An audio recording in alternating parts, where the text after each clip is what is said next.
The Prime Minister has assembled a new team with a specific intent on dealing with the U.S. on trade. This announcement came after Prime Minister Carney said having close ties with the United States was a weakness.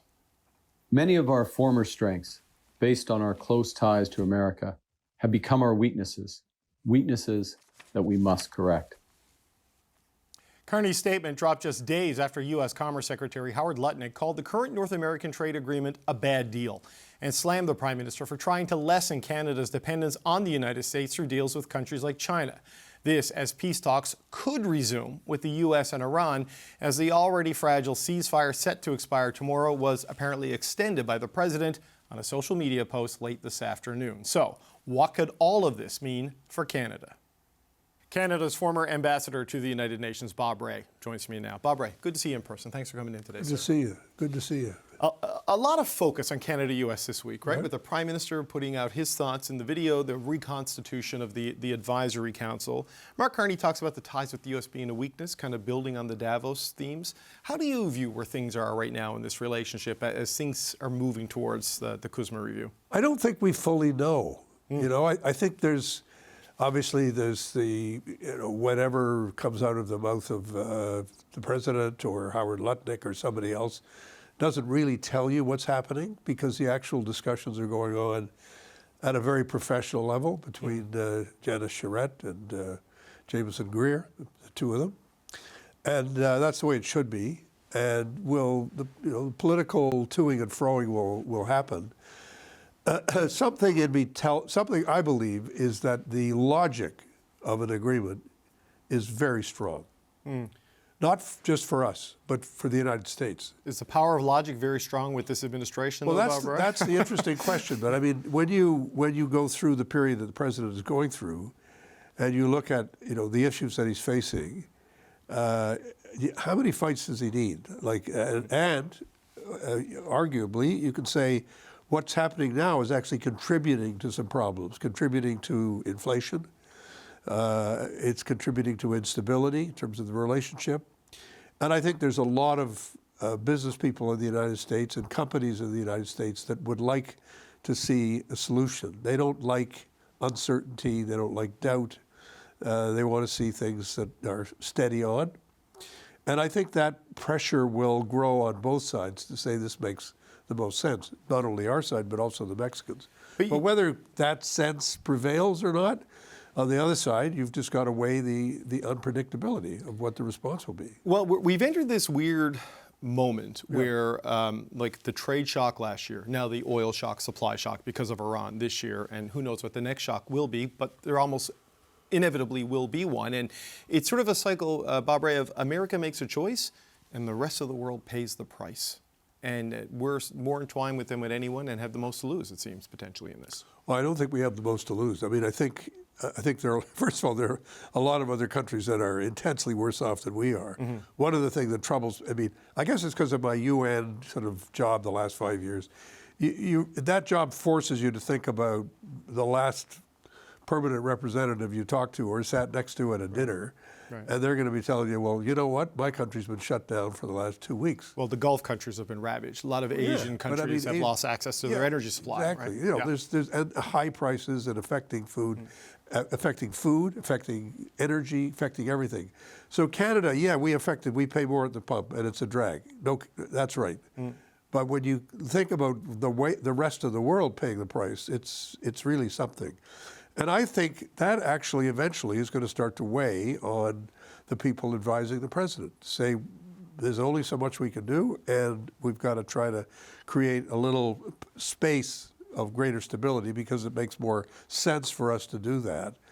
And because the benefits of doing that are going to come not only politically, but the benefits will also come economically. No, look, I completely concede your point that in this acute moment, there are parts of the world far worse off than us, and high gas prices, as difficult as that may be. But, if this is a permanent course change for the United States, because of our intertwinement, just the quantum of what we do with them every day, we're exposed because our chips are in the middle of one table right now, which is what the diversification agenda is supposed to be. Yeah, I mean, we overdo that. I mean, first of all, yes, of course our trade relationship is strong, but we are in the middle of this process of really engaging a lot of change. We're seeing a lot of change happen in terms of trade, in terms of investment, in terms of the political understandings on the defense agenda.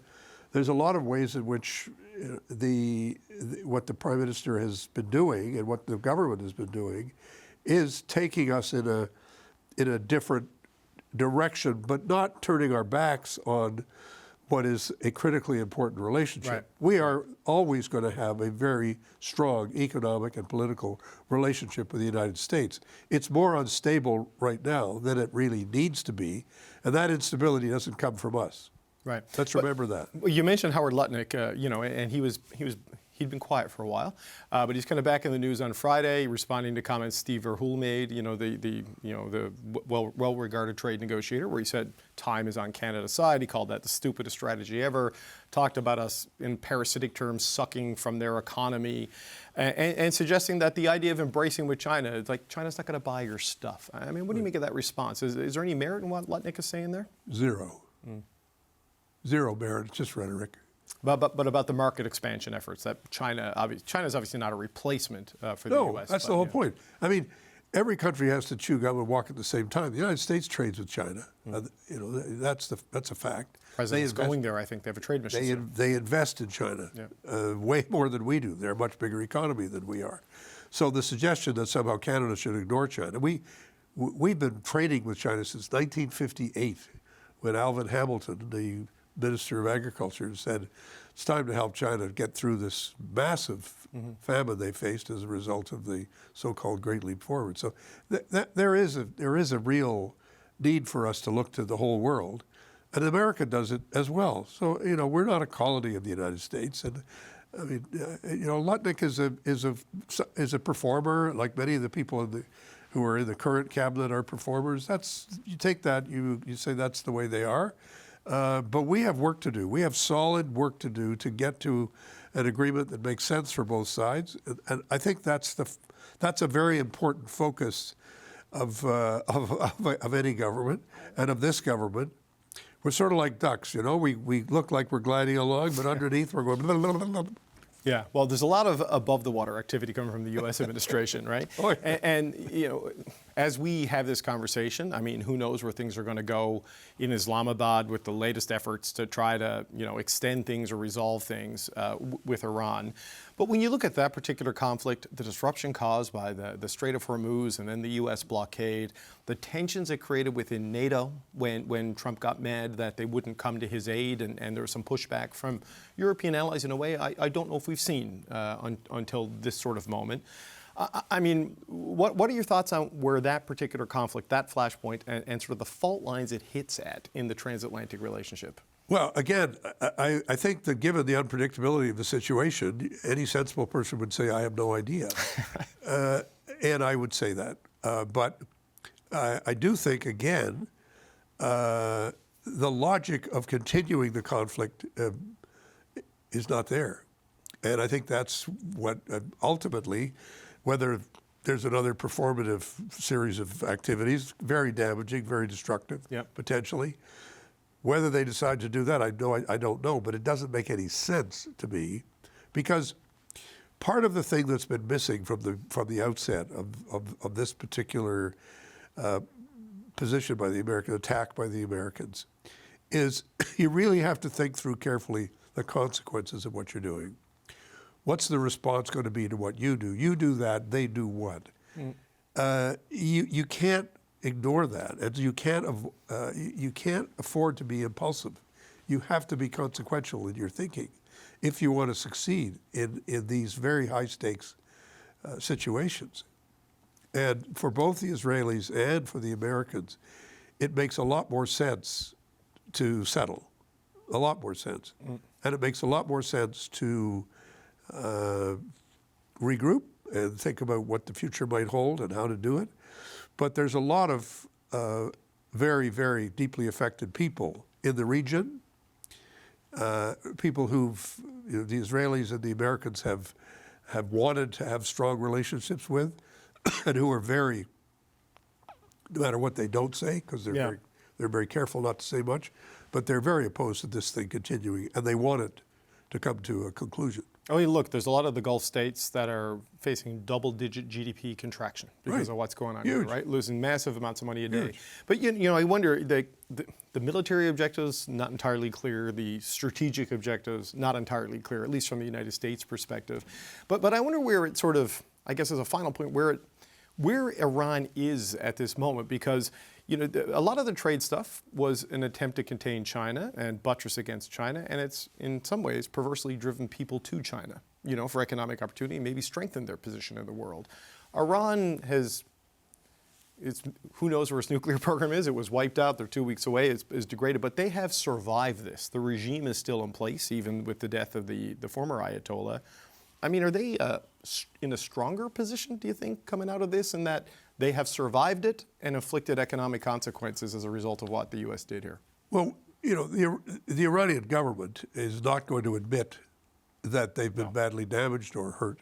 That's not something they're going to say publicly. But there's no question that they have been. They've seen a lot of infrastructure, a lot of damage done to many different communities. A lot of people have died.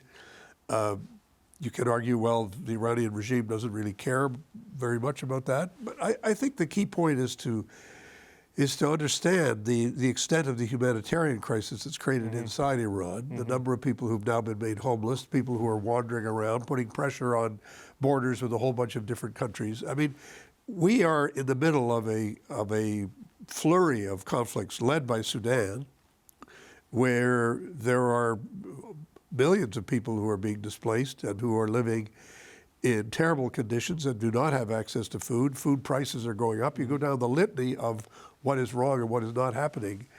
And that's what makes me think that you hope that there will be a solution that will deal with the elements that both sides feel they need, but that will permit things to go forward. Now, whether that happens, the last round of negotiations I thought was a little bit odd. 21 hours is not a marathon. You know, that's not exactly it. And when you say, well, they didn't do what we asked them to do, you say, well, no, it's a negotiation. It's about what you're prepared to settle for, what's the other guy prepared to settle for. And I think, again, the logic is there. But unfortunately, not just in Iran, but in many other situations, we're seeing the consequences of way, way, way too much impulse and too much pulling for the lever of saying, let's drop another bomb and see what happens. It isn't going to produce a solution. It isn't going to produce a solution. No, it rarely does. Bob Ray, always appreciate the time. Enjoy the conversations. Thanks for coming. Great to talk to you. And the next time I come, we've got to think of another title. It's not former. I got to stop being former. I got to be like future or present or something. All right. Well, we'll come up with something. We'll work on it. Yeah, We'll work on that. Sounds good. We'll see you soon.